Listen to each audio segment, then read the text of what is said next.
is, of course, week 9. It's week 9 in the NCAA college football. Gentlemen, well, first off, let's clear the air right now. First off, Shano's back. I was trying to get the Shano Mac, the music from WWE. It's like, here comes the money. Yeah, exactly. money. Speaking of money, and this is why the wise man has, of course, the, what do you call it? The bigger screen there.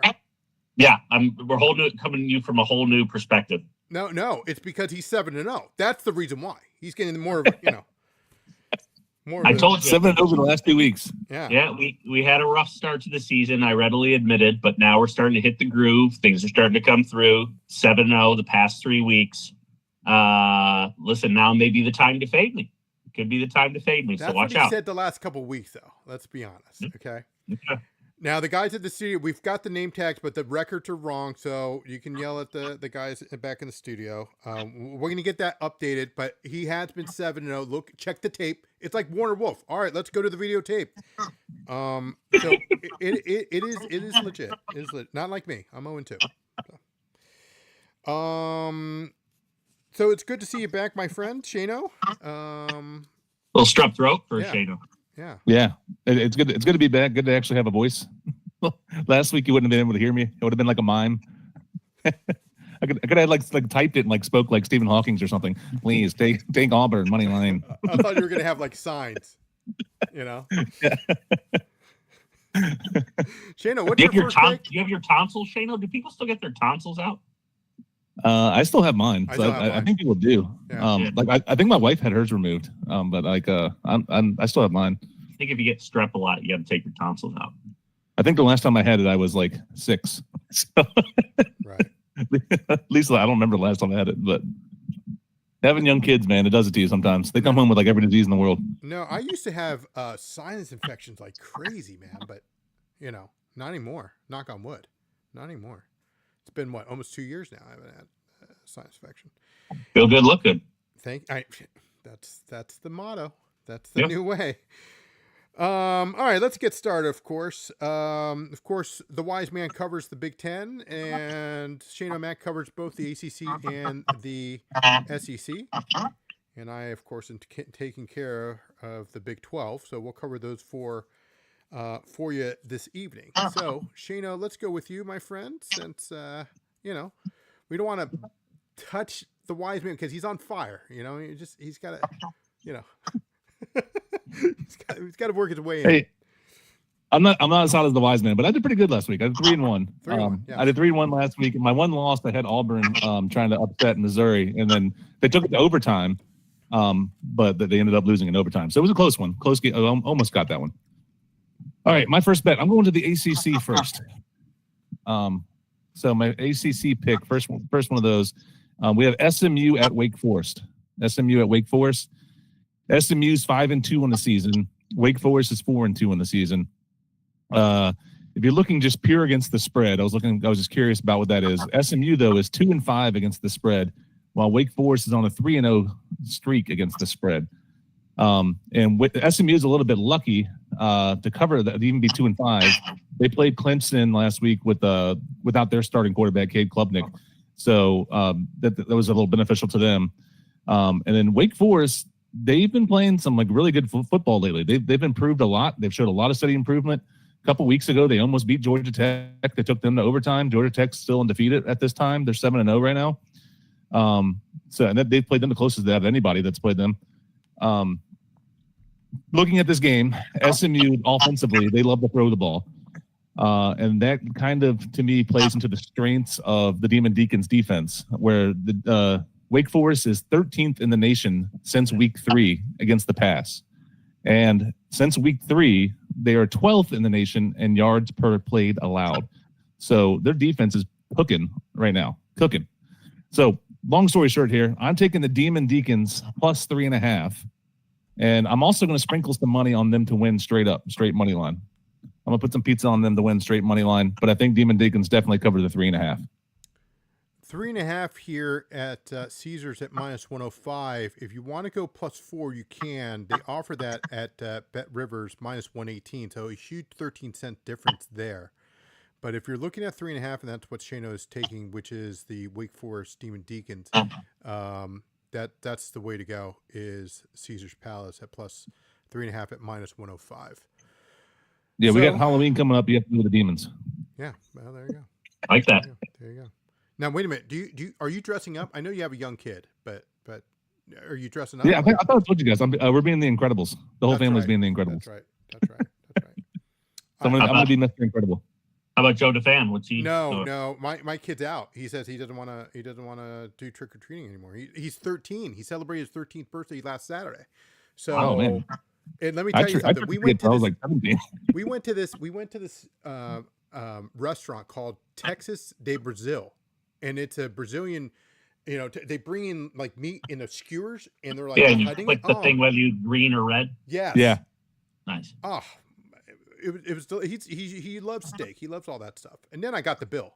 Holy cow! That's why I need to get some. I need to get some winners here. Definitely need to get some winners here. So speaking of that, I will go next. We're going to talk about the Governor's Cup, Kansas State, Kansas, and Kansas State's going to continue. I think that streak. They're on a 16-game winning streak when it comes against Kansas, since it goes all the way back to 2009.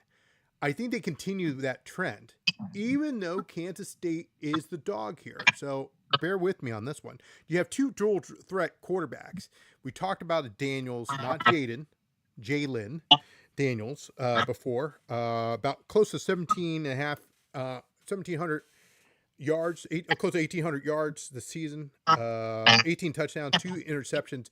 So between the two of these quarterbacks, they've been only been picked off a couple times from each. So 2 from Daniels, and of course 2 from Johnson, from Avery Johnson.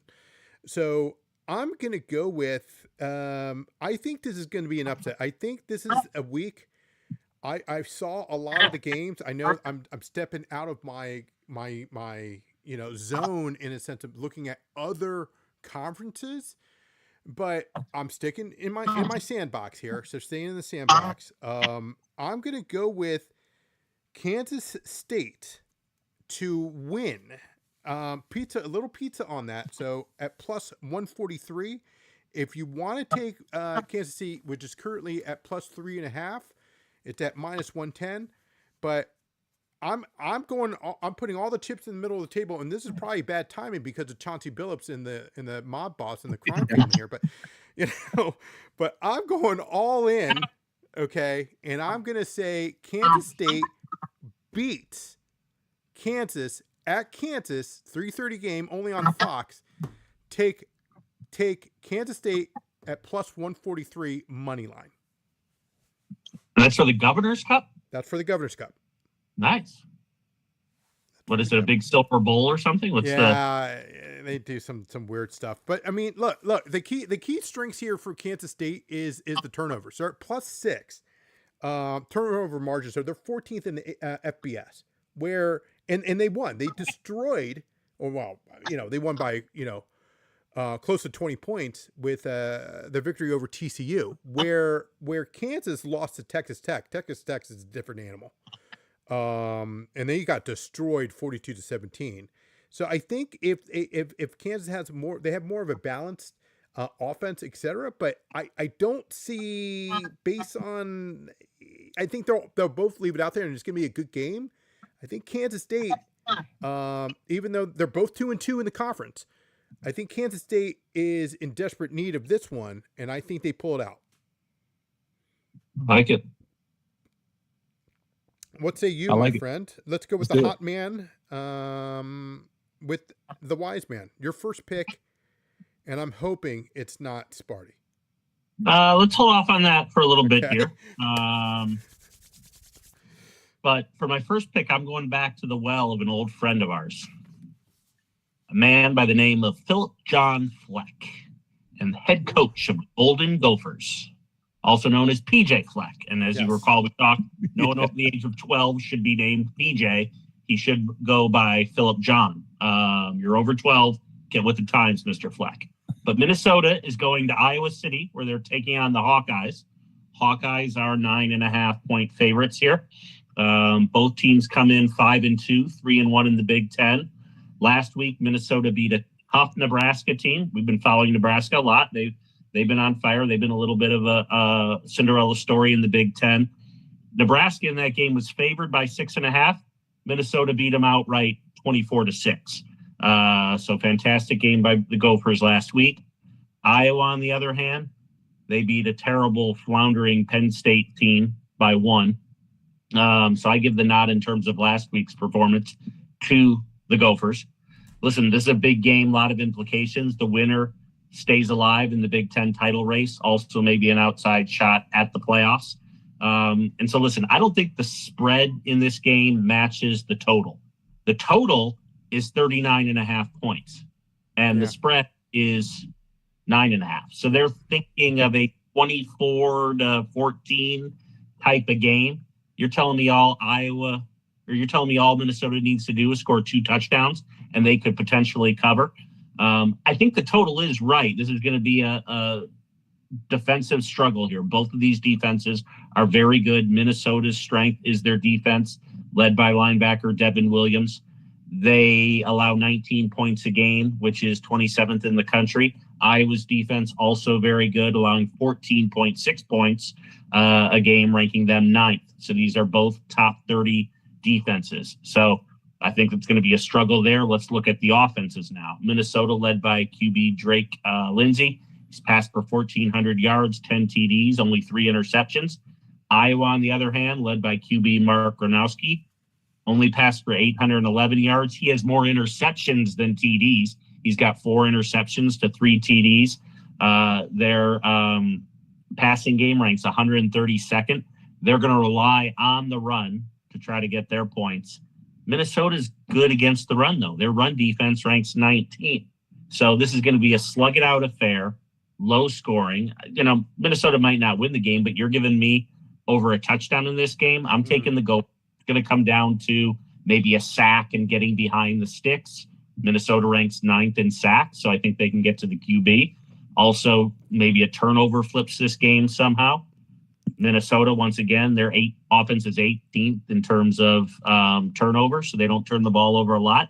Meanwhile, Iowa does. So I'm going with Phillip, John, Fleck, and the Golden Gophers at plus 9.5. They travel to, of course, Iowa there, plus 9.5 at minus 110, again at Caesars. And it looks like it's all over a lot of the books there. Bet365, Bet Rivers. Yeah, I like it. I like that. Maybe you get a 10. I mean, look in the morning. Maybe a 10. That's what I was thinking. I was thinking that. They've got the Pros versus the Joes, hence my name. But I hesitated. I even said that last week. Just wait until the morning. But I mean, if you can get 9.5, 10 would be great. Yeah. Right. So, but yeah, 9.5. Shayna, we're going to go back to back for you. ACC, SEC, whatever you want to do. You're going to go back to back. I'll finish off the ACC, and then I'll do SEC for the next 2. So ACC, I'm looking Syracuse at Georgia Tech. A game I really liked is actually UVA is playing UNC, and they're like minus 9.5. Right. I like UVA a lot in that game, but I can't bet that in Virginia, so I'm not using that as my pick. Okay. So I'm going with my next choice. My next choice here is Syracuse at Georgia Tech. Okay, so Syracuse at Georgia Tech. Syracuse, at the beginning of the season, first couple weeks of the season, they were averaging 38.25 points per game. Then their quarterback, Steve Angeli, got hurt with an Achilles injury. He tore his Achilles, out for the year. Sucks for a young kid like that, to tear your Achilles. But since he's gotten hurt, they have scored a total of 34 points. And that's in 3 weeks. So that's averaging just over 11 points a game. That's terrible, right? And to go along with that, the starting quarterback now, Ricky Collins, he's thrown 8 interceptions in those 3 games. That's also terrible. Georgia Tech loves to run the ball. They love to run the ball. They're 12th in the nation running the ball. Haynes King, their quarterback, he's a good rusher. He can run the ball. Their whole offense has been running the ball for as long as I've been alive. I feel like that's what Georgia Tech does. And Syracuse is 82nd in the nation against the run. They're giving up around 5 yards per carry. I think the Yellow Jackets just get behind that rushing game, use time possession on their side, kill the clock, just have these long, massive drives. And the over under here is set at 53.5. I don't see how that gets to 53.5 the way that Syracuse has been playing offensively. If it was with Steve Angeli, yeah, I could see that going over. I think the Yellow Jackets probably scoring like the low 30s, which they've been around this whole season. But I don't see the Orange having enough to cover to get that over 53.5. So I'm taking under 53.5 for the Georgia Tech Syracuse game. Georgia Tech's also favored by 17.5. I think that's a lot of points. I think Georgia Tech definitely blows them out and wins. Right. Pretty big, but I wasn't comfortable laying 17.5 points. That's a lot of points. You got to get in now, because now it's like the stock market, man. It's going down like crazy. So now it's down to 52.5 on the under at -110. And of course, Georgia Tech, you mentioned the spread. It's at -16.5 now too. So 50. I would still take 52.5. Okay. I got it locked in earlier today when I was researching this about, I don't know. So I got that locked in at 53.5, but yeah, that 53.5 is way too high. If you can still find that anywhere, definitely take that. But 52.5, I still see it goes under 52.5. And Wise man, the Shane O'Mac doesn't sleep. Let's just throw that out there right now. I mean, he gets up at like 3, 4, 5 in the morning. That's when he starts doing his work. You know, He might be in the bathroom or whatever, but hey, he gets the job done. But that's why he's getting strep throat, is because he's not getting his proper. Probably. But the guy is, he stays up till like 1, 2 in the morning. Gets, I don't know what he does. That's why we love. But listen, when it comes to hockey, when it comes to UFC, which we already did our thing, fire. But I don't know. Dano, how about my Red Wings? Yeah, they're shocking, but they lost to the Sabres pretty bad the other night. Yeah, they lost. Yeah. Buffalo sucks. Yeah. But they're surprising, dude. They came out, they were like 5-1 start the season. Yep, that's pretty impressive. Yep, that's pretty impressive. We had a couple of our Buffalo fans reach out to us. Sabres. Whatever, dude. Whatever. Chino, so that was your pick, under 53.5, 52.5. Yeah, I got it locked in at 53.5 earlier today. But you said it's moved to 52.5. I would still take that. Okay. I think it's playable to about 50.5, somewhere around there. If it goes below 50.5, don't take it. But at 52.5, I would still jump on that. Okay. Let's go with one of your SEC picks there. Okay, SEC. I'm going Missouri at Vanderbilt. Missouri, I picked against them last week, right? Against them last weme. I said Auburn was going to upset them. Right. Auburn took it to overtime, and then Auburn lost in overtime to Missouri, and it made me mad. And to me, Auburn still should have won that game. Auburn outgained Missouri in that game. Missouri only averaged 2 yards per carry when they were running the ball in that game. Mm-hmm. That's to me is not like a dominant win there for them. All right. What's also weird, this is week 9 of the NCAA season, and that was Missouri's first road game. Isn't that weird? Yeah. Right? Yeah. It's like super weird, isn't it? So this is only their second road game. So it's back-to-back road games for a team this is only a second road game. And they're playing in Vandy in Nashville, which is a pretty hostile environment at times. You get that drunk college crowd that's used to hanging out at Broadway, right? So they're at the honky tonks. They're at the honky tonks on Broadway. Yep. They're going to roll up to the game. It's going to be awesome. Exactly. Yep. So they go to all the honky tonks there, hear some country music, get all boozed up, and then head over to the game. Yeah. Right. So it's a pretty hostile environment there. So in Vandy, they have a quarterback, Diego Pava, who's one of the best quarterbacks in the league. Not in the league, but in the college football.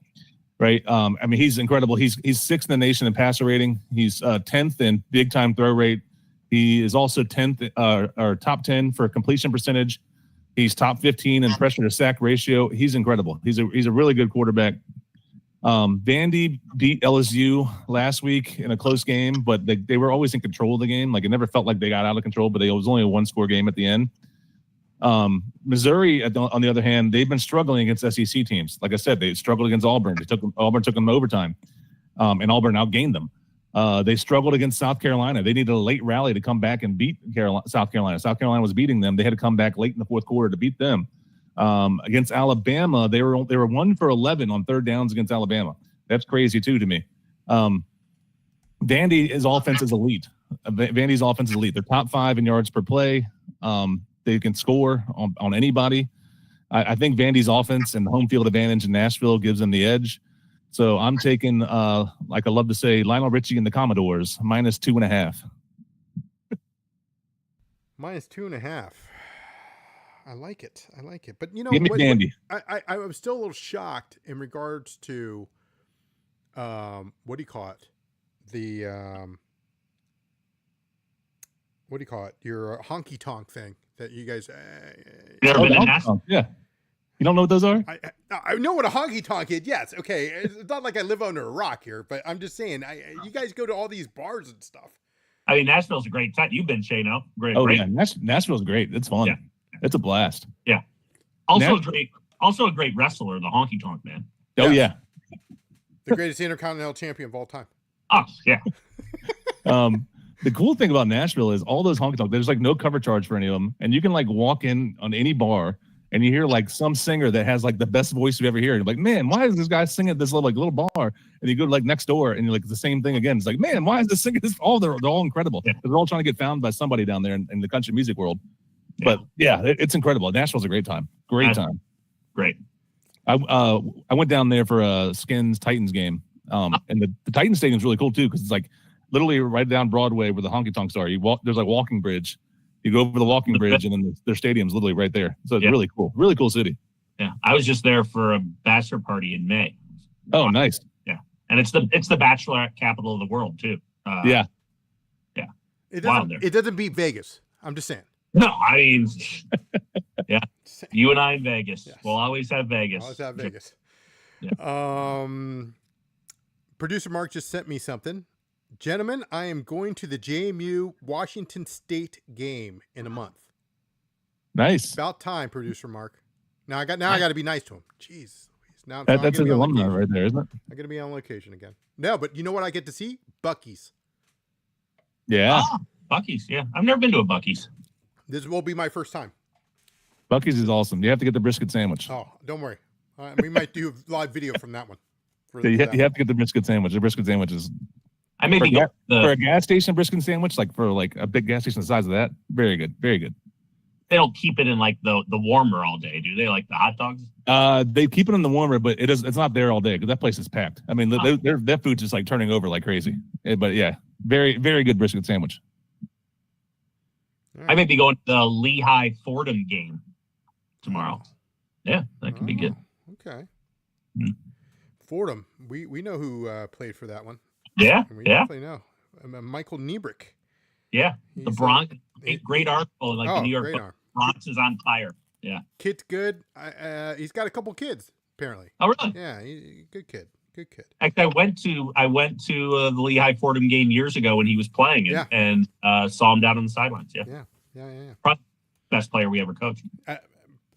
Hey, I don't doubt that at all. Not doubt that one bit.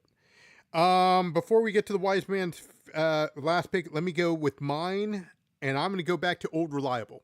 They helped me out, Shano, last time when we did the college football game at Glory Days. I'm, of course, talking about, and this is where I'm going to get fined because producer Mark and especially executive producer Mike is going to yell at me. The Mormons. BYU has always bailed me out because, they took care of me last time when it came to when they took on that school, which is not accredited. It's west from us, as you know, Shano, where we live. I don't like that school at all. But they're taking on a team with, speaking of honky tonk names, Roscoe Pico Train Beckett. Beck. So Iowa State has been struggling. Let's really be honest. I want them to win. I always hope for them to win. They're favored.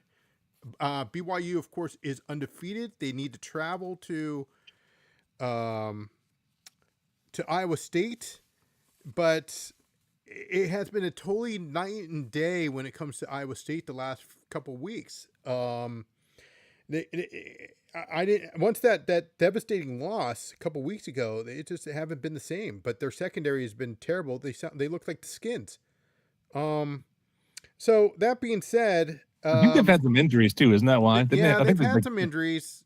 I think at least one of their starting corners got hurt. I know that because we had them on our big parlay because we're hoping as one of our long shots to win the Big 12, right? Yeah. I mean, well, they got to win 8.5 games, so yeah, I don't know. I don't know. So that being said, I mean, everybody and their brother is taking BYU, plus 2.5. I'm going to go a different route. I'm going to go under 40. I think it was 49.5 when I got it in. I'm going to double check here, but I don't see, they struggle with, I mean, that was the one where they almost went to overtime, Shano, against West Virginia. Yeah. And I didn't want to take that West Virginia game because the spread is huge. But BYU, yeah, under 49.5, FanDuel at -120, book it. Lock it in, do it. So that's what I'm going to go. My last pick, under 49.5. They're huge, heavy, they're run heavy. So we just need that clock to run like crazy. So it's going to be a defensive battle. So that's why I am going to take as my final pick in the Big 12, under 49.5 at FanDuel at -120. Like it. Yeah. Wise man. Here we go. This is the moment that we all been waiting for. That's what we've been all waiting for. Well, gentlemen, in honor of this pick, I'm sporting the Kirk Cousins Michigan State jersey. Also in honor of you Redskins out there. Could also be a Jay Duckett jersey as well. Right. But listen, I mean, you guys have been wanting this pick. You guys have been waiting for this pick all week. Yes. U of Scum. That would be University of Michigan for you laymen. But U of Scum. Which you picked against, that school is only good for, I'm sorry, you could please remind us. You reminded me, but Shana wasn't here. That school is only good for one thing. You were saying? About Michigan? Yes.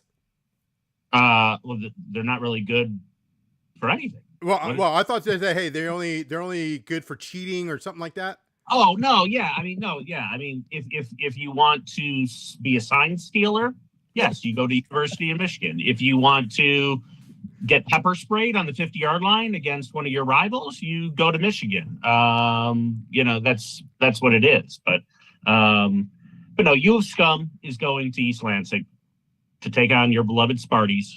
This is a Saturday night game on lights in East Lansing. I mean, East Lansing is going to be liquored up all day. It's going to be a fantastic environment, a fantastic atmosphere. U of Scum favored by 14.5. Let's look at the two records here. Michigan's 5-2. They won last week against Washington. Both their losses have come on the road at Oklahoma and at USC. They were destroyed by USC a couple weeks ago. We were on that game. They're only traveling an hour up the road to East Lansing for this one, where they're taking on the 3-4 Sparties. Sparty lost last week against Indiana. They did cover, though. They did. They did cover. But listen, with this game, with this rivalry, throw out the records. Throw out what happened last week. This is one of the most hated rivalries in all sports. I mean, these two teams hate each other. These two schools hate each other. These two fan bases hate each other. And there's reason for the hate. It spans back to 1940 when Michigan State was trying to get into the Big Ten and Michigan tried to keep them out. They didn't want them in the Big Ten. You can also go back to the 2007 game when Mike Hart called us little brother. And then Mark D'Antonio came in and won 7 out of the next 8. Take that, Mike Hart. Also, you have them planting a tent stake in our 50-yard line in 2014 and then getting destroyed 35-11 after that debacle. Who carries around a tent stake pre-game? A couple of years ago, 2022, you had the fight in the tunnel. These guys were rumbling. Michigan State players got arrested in the tunnel through a rumble. So these two teams do not like each other. These fan bases don't like each other. I don't like Michigan people. I take that back. I don't like Michigan, the institution. They're arrogant. They're pompous. And during this week, I don't like Michigan people either. I have a couple friends who are Michigan fans. Not this week. Perch, Firecrotch, you're out of here. I'm not your friends. But our university is better. Our campus is better. Our bars are better. So this game has a lot of history. We have the punt six when Jalen Watts Jackson, and you have trouble with the snap. Blake O'Neill got the punt blocked, and Michigan State ran it back for the touchdown. You have Clockgate in 2001. I was at that game. Jeff Smoker finds TJ Duckett in the back of the end zone with 1 second left. Michigan's still crying about that. You have Desmond Howard getting tripped in the back of the end zone when they were going for two back in 1990. 40 years later, they're still crying about that game, those pompous, arrogant people. But listen, as far as what's happening tomorrow in East Lansing, Michigan State's getting healthier. Aiden Childs, he's been suffering from some injuries. He looked fantastic last week, throwing for 243 yards. Michigan's pass defense ranks 55th in the country. I think Aiden Childs carves this Michigan secondary up like a butter knife. Michigan, they're young, starting a freshman QB in Bryce Underwood. He's never seen anything like East Lansing under the lights on a Saturday night. Bryce Underwood, he's going to tuck tail a little bit, I think. They're going to rely on the run. Michigan, they got a strong running game led by Justice Haynes. He's been dealing with some injuries. He was out last week. Rumor is he's going to play. Michigan State's defense is bad. I'll give you that. But it's their pass defense that's bad. Their rush defense isn't that bad. I think they're going to be able to take care of Mr. Justice Haynes and control them in the trenches. Listen, Sparty's entire season comes down to this game tomorrow. They can go 0-10. If they win this game, the season is a success. Give me Sparty plus 14.5. Get the hook. Get the extra half. I'm going to Sparty under the lights in East Lansing. Another memorable game. Beautiful analysis there. Now, Go Sparty. Go Sparty. I am a huge Sparty fan, as you know. I'm still waiting for my, I'm just saying. Would you want if we win tomorrow, I'm going to send you this in the mail and you're going to wear it next week. That we got to do. Now, that was my other question. That was my two-parted question. One, if, not saying they can't, I'm not saying they cannot. Of course, I'm going to root for Sparty. I'm not a Michigan guy either. But if they win money line, meaning if they win outright, are they rushing the field? Are they taking the goal? Like, what are they doing? It's a pretty big drop at Spartan Stadium down the field. And it's normally pretty well secured, but I think you would see them storm the field. I mean, listen, that 1990 game that I referenced where Desmond Howard was supposedly tripped in the back of the end zone and Michigan State ends up winning the game. They were 27.5-point underdogs in that game, and they won it outright. One of the largest upsets in the history of the rivalry. So, yeah, I think Sparty, they're going to be having cocktails all day long. Inhibitions are going to be thrown out the window, and they'll charge the field if Michigan State wins this one. Interesting. All right, I'm going to pull up while I do that real quick. I'm going to pull up the money line for these guys, and here it is. It's at plus 440, just to win it all. Little pizza there. Okay. Sprinkle some. Okay. I like it. Okay. I like it. Shout outs to the Michigan State band as well. They've been guarding the Sparty statue all week. This is a statue of Sparty in the middle of campus. Sure.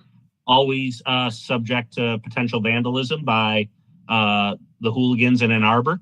They'll try to throw paint on it and whatever. So the Michigan State band has been guarding Sparty all week long. Rumor on the street is Sparty hasn't been touched. So the week is going well. It's going to be electric. Now, when they try to vandalize, do they try to paint it blue and yellow, or? Yeah, when I was there, they tried to paint it blue and yellow. Or fire some paintballs at it. Also, Michigan State goes to their quad or whatever in Ann Arbor and tries to spray paint the Block M green and white. So there's some friendly banter that goes on. Sure. My last question, as you know, I know your folks. I hope they're doing well. They're doing well. When you went to, I understand, obviously you attended and graduated from Michigan State, which is great. But when you were applying or whatever, and they said, hey, if you're, football, blah, blah, if you were offered a scholarship to Michigan, would you take it? I applied to one school and one school only, Michigan State University. Listen, in this rivalry, in this state, you grow up from a very young age, either being one or the other. I mean, one or the other. There's no in between there. And I despised Michigan from an early age. The Fab Five, they're a bunch of cheap as far as I'm concerned too. So no, I would never. You couldn't pay me. You couldn't pay me to go to that school. Wow. And my kids, if they want to go, they'll pay for themselves to go because I sure as hell. Right. Well, I feel I that part I understand. I completely I understand that completely. Yeah. Let's finish up, of course, with Shano's last pick. It is in the SEC. I don't know how you top that, Shano. I don't know. I was sick last week. This is how I can top it. Okay, there we go. I was sick last week, and the only prescription I have is more cowbell. We're going to Mississippi State. Yes. Please, are you taking A&M? Please don't. No, it's Texas. Texas is playing at Mississippi State. Right. Mississippi State. They go crazy with the cowbells at home. Crazy with the cowbells. So, all right. Let's some facts about this game. The Bulldogs. They've been a lot better this year. Last year they were garbage, trash, terrible, atrocious. Running out of synonyms. But they were bad. But this year they have been competitive. They've looked good. They've upset Arizona State. They almost beat Tennessee. That was a very close game against Tennessee. Florida they almost beat. They were the score within them every game, and they've looked really good at home. Texas, on the other hand, they have looked very. They were ranked number 1 in the country going into the season, right? So they are not good at all. I wouldn't say not good at all, but not living up to the hype that they were coming in with. Last week they were playing Kentucky, and then they got outgained in that game, 395 to 179. And Kentucky had 40 minutes of the time of possession. That is crazy. I don't know how Texas won that game. I have no idea how.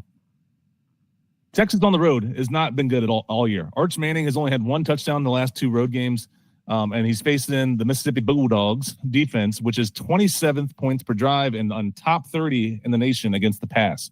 And it's a very hostile environment down there. The cowbells are going to be ringing loud. It's going to get in Arch Manning's head. I guarantee it.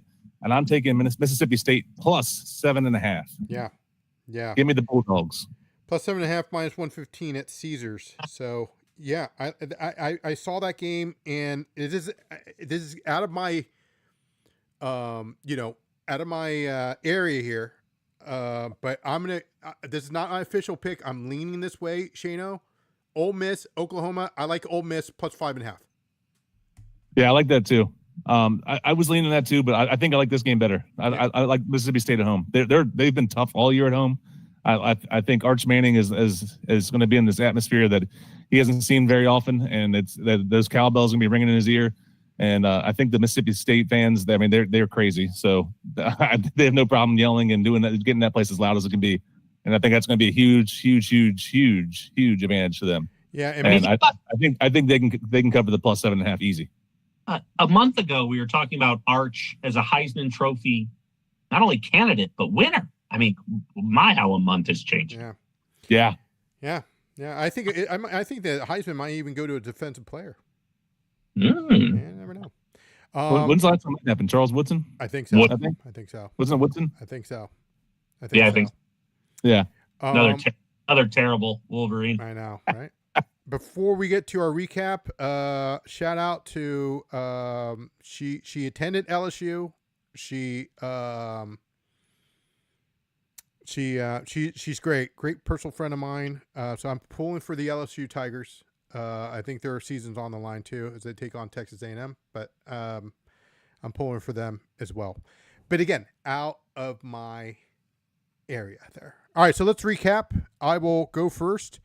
I'm going to go with, not in this order, so it'll be a recap of week number 9 in the NCAA picks here. And for football, I'm going to go with the BYU and Iowa State. I'm going to go under 49.5. And in the Kansas State, which is the Governor's Cup, Kansas State taking on Kansas. Give me Kansas State. I'm going to go money line at plus 143. So Kansas State plus 143 money line. If you want it to be safe and take the plus 3.5, do it. But I'm going all in. Kansas State money line. Shano? All right, my ACC picks. I'm taking SMU at Wake Forest. I'm taking the Deacons of Wake Forest plus 3.5, and I'm sprinkling a little bit of money for them to win money line. I think they have a shot of winning as an underdog there. Next ACC pick, Syracuse at Georgia Tech. I'm taking the under. I got it at 53.5. It's starting to move, so I would take it all the way down to about 50.5. I wouldn't take it below that, but take the under in that game. Syracuse, Georgia Tech. SEC, Missouri at Vanderbilt. Give me the Commodores, Vanderbilt, minus 2.5. And then Texas at Mississippi State Bulldog. I have a fever. The only prescription is more cowbell. Give me Mississippi State plus the points, plus 7.5. We'll go with the hot hand, of course, 7-0 in the last 2 weeks. So let's go 3 weeks. Excuse me. I can't add. The last 3 weeks, he's been on fire. Let's go with the wise man. Go ahead, my friend. For my first pick, we are going with Philip John Fleck and the Minnesota Golden Gophers at plus 9.5 against Iowa. And for my second pick, your favorite team and mine, Sparty, plus 14.5 against U of Scum. Also forgot to mention that is for one of the greatest trophies in all of sports, the Paul Bunyan Trophy. Yes. I am going to take a little sprinkle, a little pizza money on the plus 440. I think Sparty can do it. I believe in Sparty. This is their season. All can be right in the world if we win. If we win tomorrow, watch out, Rick's, Riv, Buffalo Wild Wings, those places are going to be rocking. It's going to be mass chaos. Yeah. Mass hysteria. Dogs and cats living together. What movie? Ghostbusters. Shannon, before we go, do you rank? I rank Sparty as top 5. Just to be honest, Mascots. I love the guy. I love the whole 9 yards. Do you put him top 5?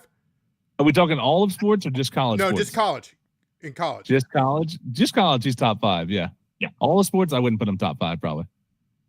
Yeah. I put him top 10. What would be your number 1 mascot in all of college? Oh, for me? I put Uga up there. Yeah, who would be your number 1 mascot? Uga would be up there, yeah. Uga would be up there. Definitely not that Purina dog food smoky dog or whatever the hell they call it over at the checkerboard place. Starts with a T. Orange and white, or I don't even know. Good old Rocky Flop. I don't deal with those idiots. You want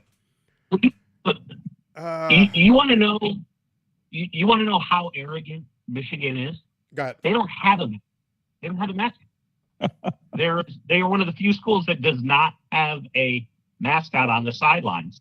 They're just too arrogant, and they think it's beneath them. Well, I don't think you can have a Wolverine on the. I mean, that's like John Candy in Planes, Trains, and Automobiles. If they told you Wolverines would make good house pets, would you believe? No, I mean, yeah. You could have it be a cartoonish Wolverine character. It doesn't have to be a lot. That's true. That's true. Yeah. That's true. But what would you call him? Party top 3. Yeah, I in college I put him top 3. Ramsey would be top 3. He's the UNC. He's the the Ram. Yeah, Ramsey. Yeah. I don't know my who favorite else. my favorite in college, and I'm not a huge fan of their team at all, but I love the Oregon Duck because he just does so many funny things. Yeah, Duck's not bad. Duck's up there, but Yeah. I'm a Dubs guy. But then again, that's top 10. But Uga would definitely be top 3. Uga would be up there for me too. The tree. No. The tree. No, that's a dumb mascot. Yeah. Stupid. Yeah. That's gotta be wrong. Who names themselves the trees? It's so stupid. Yeah. My wife I would say the Crown Royale dog. He's got a little Duke dog, Fluke dog, whatever his name. So yeah. Mm. Worst mascot? D. Starts with a D. 8 miles down from Chapel Hill. I can't even pronounce that name. It's against my The religion. Blue Devil. Yeah, we don't say that around here. We might have to bleep that one out. I was going to say maybe the Notre Dame Leprechaun is the worst mascot. Yeah, he's up there. He's up there. You know who's got another cool one that doesn't get the hype because they're like way out on the West Coast, actually in the middle of the ocean. Hawaii's mascot. They dresses up in like the Hawaiian war paint and stuff. Oh, really cool. I like that one a lot. And it comes out and like does kind of like the haka type thing where like the Samoan dances and stuff like that. Like the old the New Zealand All Blacks. Yeah. That's why I love Renegade, the horse. Yeah. They need that. They need that right here in Washington. They need that. They need it. Okay? That's what they need. We need to bring that back. Boom. I thought you were going to say best mascot was the Seminole, the Florida State Seminole. It runs out and like throws a spear in the middle of the field. Yeah. That's the name of that's the name of the horse, Renegade. Oh, that's the name of the horse. Yeah, okay. Yeah, I didn't know that. I don't know the guy's name. Chief something. He's got a name. I don't know what it is, though. I don't know. It's not Wahoo. No. Can't remember. How about Colorado? Like they bring a full buffalo. Yeah, that's kind of cool too. I like the Texas guy. The Texas the Longhorn. Longhorn. Oh, the bull. Yeah, or the Longhorn. Yeah. Yeah, I don't know his Longhorn. He has a name, but I don't know his name. Sorry. But anyway. Yeah. Well, that of course concludes our NCAA Week 9. Guys, don't forget to hit that subscribe button. Follow us, please. Hit that thumbs up. You may need to fade. Maybe I turn around, or does the wise man go 11-0? I hope I didn't jinx it right there, but I'm telling you, if Sparty wins, I think he's got the trophy there. Yeah. I'm going to be watching that game, of course, at 7:30, I believe, on NBC. So get the kids in early. Yeah. Again, don't forget to hit that subscribe button. We'll get this out to you as soon as possible. Good luck to everybody. Have a nice weekend, and we will see you next week.